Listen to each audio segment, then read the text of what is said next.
Assalamu alaikum. This is Arshad and you are watching Prime Career Coaching Academy official YouTube channel. نن به موږ MCQs discuss کوو.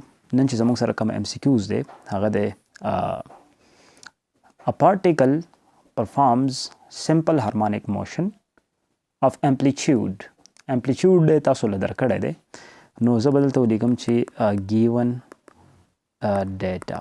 Okay, so amplitude is given to you representing by x naught. Okay, amplitude تاسو څنګه define کوئ the maximum displacement from the mean position to extreme of any vibrating body یا simple pendulum کې دا مونږ ویلي دي. دا مونږ له راکړی دی 0.020 meter. Okay, and frequency تاسو له درکړی دا frequency په څه باندې represent کیږي f باندې represent کیږي 2.5 hertz. Okay, what is the maximum speed? You have to find what speed v is equal to unknown to you. So very easy. تاسو ته options درکړي دي کوم چې تاسو ته په سکرین باندې په نظر باندې راځي.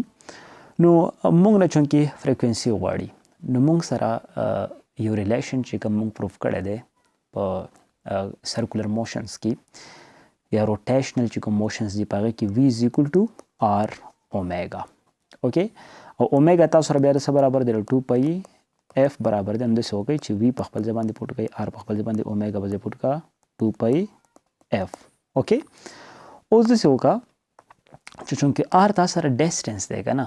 Okay, r is a distance, so ته به r سره ریپلیس کړي په امپلیچیوډ سره دا ریپلیس کا خبره باندې پوه شئ که نه څه سره ریپلیس کا r is equal to x naught امپلیچیوډ سره دا ریپلیس کا نو v is equal to the x naught شو 2 pi په خپل ځای او f په خپل ځای اوس پکې ویلیوز پوټ کا v is equal to تا سره چې کوم امپلیچیوډ دی ګیون دی هغه 0.020 میټر.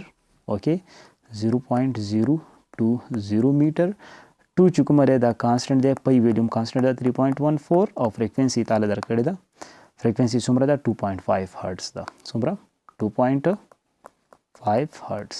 اوکې اوس 0.020 to 3.14 او 2.5 دا یو بل سره سره ملټیپلای کوي نو تاسو سره به څه راشي تاسو سره به راشي 0.314 the unit of speed is meter per second.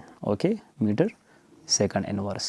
Okay, so the correct option is option number D 0.314 meter per second. For more videos subscribe our YouTube channel the Prime Career Coaching Academy Sheringal. Thank you very much.